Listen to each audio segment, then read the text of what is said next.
Welcome back, everybody, to the Deep Dive. I'm Agatha. I'm Stanley, and we're excited to be your guides for today's exploration.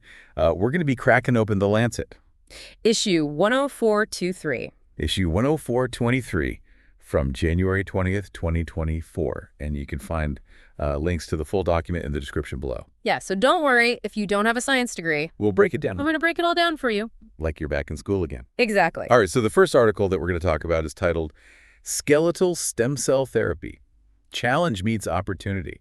And this was a correspondence piece in the Lancet. And, when I think of bones, I think of kind of like a hard, solid structure. Right, like a tree trunk or something. Yeah. But it turns out it's way more dynamic. Yeah, like so. Well, they have these things called skeletal stem cells, or SSCs. SSCs, okay. And those are like tiny construction crews that are constantly like remodeling and repairing and maintaining your bones. No, they're not just static. They're actually like living and changing all the time. Exactly. And Greenblatt and his team, they've made this really remarkable discovery.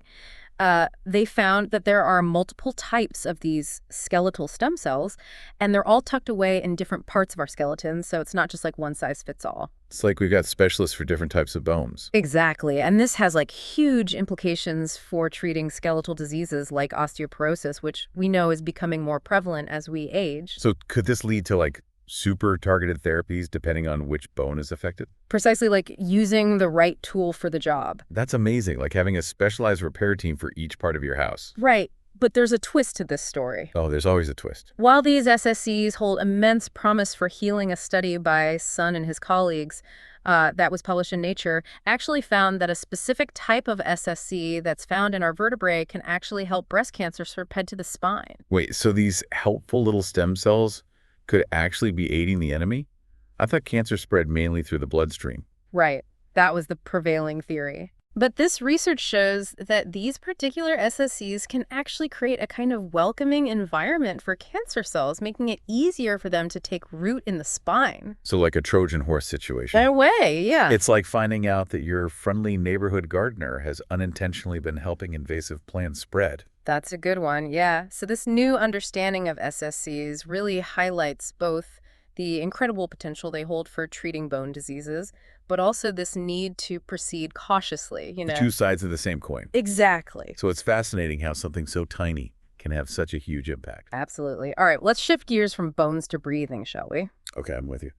This next article from The Lancet is about severe asthma, specifically something called eosinophilic asthma. Eosinophilic asthma, I'm not familiar with that term. So imagine you're constantly struggling to breathe, needing high doses of steroids just to function, but then those steroids are coming with all of these like side effects like weight gain, mood swings, weakened bones. Okay. No, not fun at all. And that's what many people with severe eosinophilic asthma face every day. So are there any alternatives to these high-dose steroids? Well, that's where a drug called benralizumab enters the picture. Benralizumab, okay. A study by Jackson and his colleagues called the Shamal study looked into its effectiveness in treating severe eosinophilic asthma. And so benralizumab actually targets a very specific part of the immune system that goes kind of haywire in this type of asthma. So instead of suppressing the whole immune system like steroids do, it's more like a precise strike against the root of the problem. Exactly. It's like a special forces unit taking out the troublemakers. I like that analogy. And the results were really impressive. Over 90% of the patients were able to reduce their steroid dose while taking this drug, and many even stopped steroids altogether, all while maintaining control over their asthma. That's amazing, to be able to breathe freely without the burden of high-dose steroids. What a win. Right. It's a testament to really understanding the underlying mechanisms of disease and developing these really targeted therapies. It's like personalized medicine in action. It is, but as with any breakthrough, there's a note of caution. I had a feeling you were going to say that. While most patients did thrive on this reduced steroid regimen, some did experience a slight decline in their lung function. So it's not a universal solution. No, it's not. It kind of highlights the complexity of asthma and that you really need to have a personalized treatment plan. Each case is different. Yeah, and the researchers believe this decline might be due to a different type of inflammation that's not targeted by benralizumab. So while this drug is a remarkable step forward, careful monitoring is still crucial, Makes sense. So we're seeing a bit of a theme here. Targeted therapies offer amazing potential, but they also require a more nuanced approach to treatment. Absolutely. Okay, well, let's turn our attention to another challenging area of medicine, recurrent miscarriages. Yeah, this is a topic that affects so many families, and I can only imagine the emotional toll it takes. It's heartbreaking, and researchers are constantly seeking ways to prevent it. So what are some of the avenues they're exploring? Well, one area of focus has been on blood clotting disorders known as thrombophilia Dromophilia. and their potential role in pregnancy loss. Okay. So the LFE2 trial, which was published in The Lancet by Quenby and his team, investigated a common treatment for thrombophilia in pregnant women called low molecular weight heparin, or LMWH. LMWH. Okay, so Yeah. they were testing whether this medication could improve the chances of a successful pregnancy for women with this condition. Exactly. But unfortunately, the results weren't as positive as they hoped. Oh, no. LMWH didn't significantly improve live birth rates in the women studied. So it wasn't the breakthrough they were hoping for. Right, but there's an important caveat. The trial mainly focused on women with less severe forms of thrombophilia. So there's still a possibility that LMWH could be beneficial for women with more severe forms of the disorder. Right, exactly. It just raises more questions than answers and highlights the need for more research. We need to understand the nuances of thrombophilia and its impact on pregnancy. It's like we're piecing together a giant jigsaw puzzle. And sometimes a piece that doesn't seem to fit at first can end up being crucial to completing the picture. That's a great analogy. Okay, speaking of complex situations, our next article takes us to the ongoing conflict in Gaza and its devastating impact on pregnant women and their babies. It's hard to even imagine the challenges these families are facing. It's truly heartbreaking. So what are some of the specific ways this conflict is affecting expectant mothers? This correspondence piece sheds light on the dire circumstances you have: damaged hospitals, scarce supplies, even basic necessities like food and water are in short supply. It's almost unimaginable trying to navigate pregnancy and childbirth amid such chaos and deprivation. And the consequences are tragic. We're seeing an increase in miscarriages, stillbirths, and long-term health problems for both mothers and their babies. It's a stark reminder of the ripple effects of conflict and the urgent need to protect vulnerable populations, especially pregnant women and newborns. Absolutely. And another correspondence in this issue echoes that sentiment and provides even more detail about the daily struggles faced by these expectant mothers in Gaza. Like what kind of struggles? Imagine giving birth in partially functioning hospitals, often without adequate pain relief or even electricity. It's hard to fathom the strength and resilience these women must possess. And the long-term consequences are deeply concerning. We don't fully understand how malnutrition and extreme stress during pregnancy will impact these babies as they grow. It raises serious questions about the future health of this generation. It's a call to action for the global community to prioritize the health and well-being of these women and their children. They deserve access to the resources and support they need to thrive, even amidst conflict. Absolutely. Okay, well, let's shift gears geographically and explore the challenges faced by the National Health Service in England as it grapples with the aftermath of the COVID-19 pandemic. Yeah, the pandemic really stretched healthcare systems worldwide, and the UK was no exception. The NHS is facing this massive backlog of patients waiting for elective surgeries and procedures, and waiting lists are growing longer than ever before. I've heard about this, so how bad is the situation? Well, in the 8 years leading up to the pandemic, the waiting list had already increased by 2.2 million patients. Wow. So the system was already under strain even before COVID hit. And then in just 32 months during the pandemic, that waiting list surged by another 2.6 million. That's a staggering increase. It really shows the massive disruption caused by COVID-19. And even with significant increases in capacity, it could take years to clear the backlog and return to pre-pandemic wait times. It's a daunting task, but hopefully one that will lead to positive changes in the long run. Let's hope so. So Agatha, with all these groundbreaking discoveries and challenges, what's been the most striking takeaway for you from these first few articles?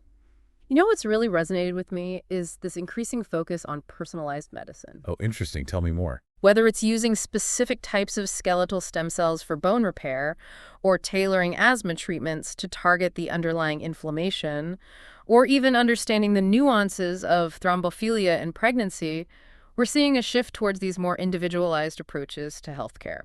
It seems like we're moving away from a one-size-fits-all approach and recognizing that each individual's needs and responses can vary greatly. Exactly, and this trend is likely to continue as our understanding of human biology and disease gets more sophisticated. It's an exciting time to be following these developments in science and medicine. It really is. And for our listeners who may not have a background in science, it's a reminder that even the most complex research can have real-world implications for our health and well-being. Absolutely. All right, well, let's dive back into the Lancet and see what other fascinating discoveries await us. Sounds good. As we delve deeper into these Lancet articles, I'm struck by this recurring theme of complexity. Yeah, I see what you mean. Whether we're talking about the interplay of stem cells and cancer, or, the nuances of asthma treatment, or the far-reaching consequences of conflict, it's clear that simple solutions are rarely enough. Definitely. It's a good reminder that the world of science and medicine is rarely black and white. Right. There are so many factors at play, and understanding that intricate web of connections is crucial to making real progress. Absolutely. So this brings us back to the situation in Gaza. Right. We've already discussed the immediate impact of the conflict on pregnant women and their babies.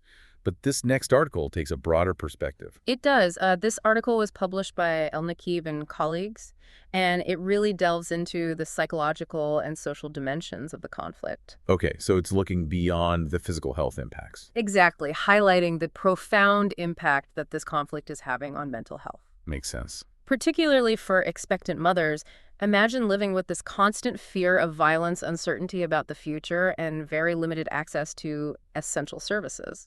It's a level of stress that's hard to even comprehend for those of us who are fortunate enough to live in peace and security. And the authors argue that these psychological stressors can have long-lasting consequences, not only for the women themselves, but also for their children. So the trauma of conflict can potentially be passed down to future generations. That's the concern. Research suggests that exposure to high levels of stress during pregnancy can actually affect fetal development and increase the risk of mental health problems in children later in life. It's a sobering thought, and really highlights the importance of providing not only physical but also psychological support to pregnant women in conflict zones. Absolutely. Now, another article in this issue offers kind of a different perspective on the Gaza conflict. Oh, okay. So this is Ziva and colleagues. Yes, and they argue that while these individual stories of suffering are incredibly powerful and important, they can sometimes lead to an oversimplified understanding of complex conflicts. So they're advocating for a more nuanced approach. Exactly, one that looks beyond just individual experiences.